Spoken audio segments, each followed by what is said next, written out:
Today I want you to play around with the materials that you found that you have in your house, and I want you to think about and focus on mark making and creating a variety of textures. These are going to come in handy later. In this presentation, I've left you with a kind of a slideshow of some different ideas. You do not have to copy what I do here. This is just to get you going and give you some ideas. Some things you all told me that you had pencils. Most of you had ballpoint pens. A lot of you had colored pencils.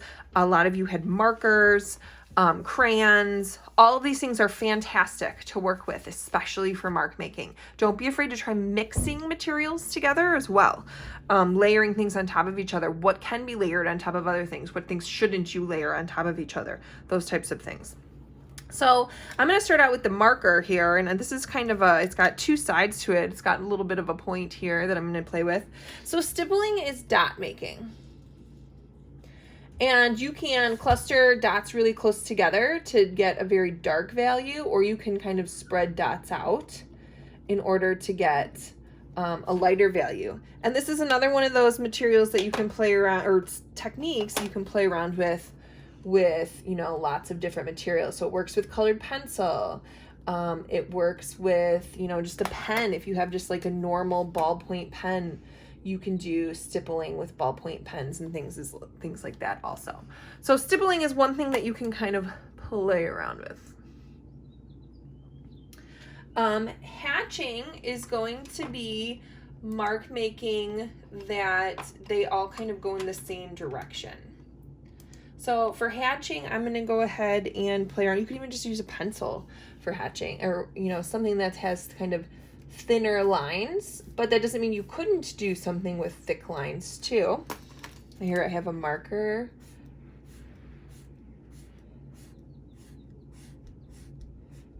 So these lines run parallel to each other.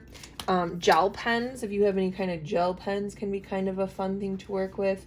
And you can vary the width between your hatched lines also. You could get them really close together, or you could have them really far apart in order to create a variety of values there.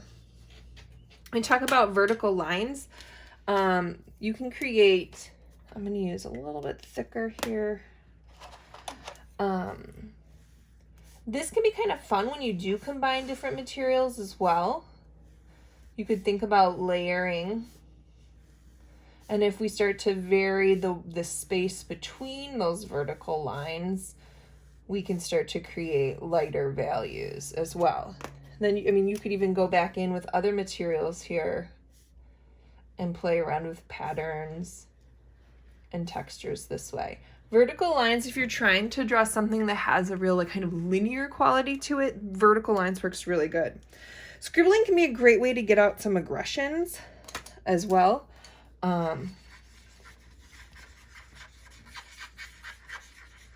Again, kind of fun to layer, and you can scribble all in one area to get lots of scribbles that are built up to a really dark value, and you can keep your scribbles much looser in other areas as well. Contour lines are lines that echo each other. Think of like ripples in a pond, or even like tree bark. They kind of go around each other. Sometimes they get thicker and thinner in how they kind of connect with each other or echo each other as well. Zigzag. Zigzag's kind of fun because you can have really thick, wide zigzags. You could have really kind of a thin, skinny zigzags. So you can play around with varying your zigzags too, layering different materials. Dots and dashes. I'm going to take a minute here to talk about oil pastels, because some of you did say that you did have pastels at home. Crayons would also be great for something like this as well. So this is an oil pastel that I have. You probably use these in elementary school. Sometimes they're called like Cray-Pas. You could even play around with, kinds of dots and dashes here. Try to vary it so that they're not all kind of the same as the ones next to or above. Those can be fun. The oil pastels can be fun for these kinds of mark making too. with the oil pastels, you have to be careful because you can't really put a lot of materials on top of the oil pastels because the oil acts as a resist. Another material, also pastels, is like chalk. If you have any sidewalk chalk, that might work too.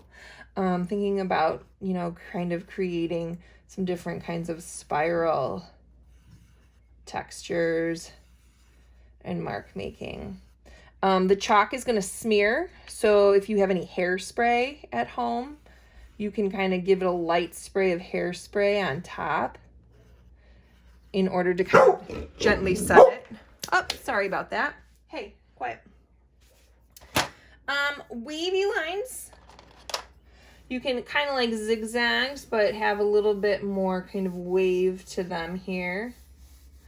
Thinking about having some different marks and layers this way also. Scratchy lines, you know, can be very kind of sharp. Maybe there's some kind of anger or aggression that you can get out with some of these kinds of scratchier lines. Cross hatching is similar to that, but you're going to be a little bit more regular.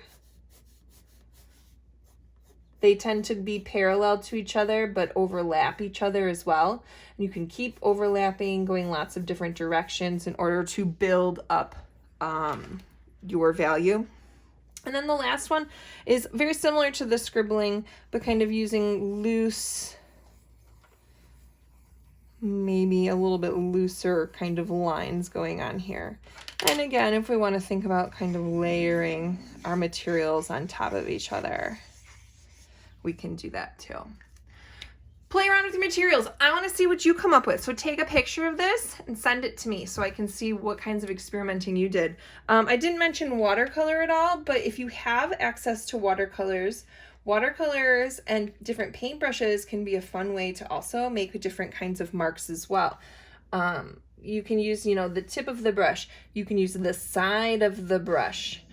So think about how you're applying your materials as well to your surfaces, and you can keep layering and playing with those also.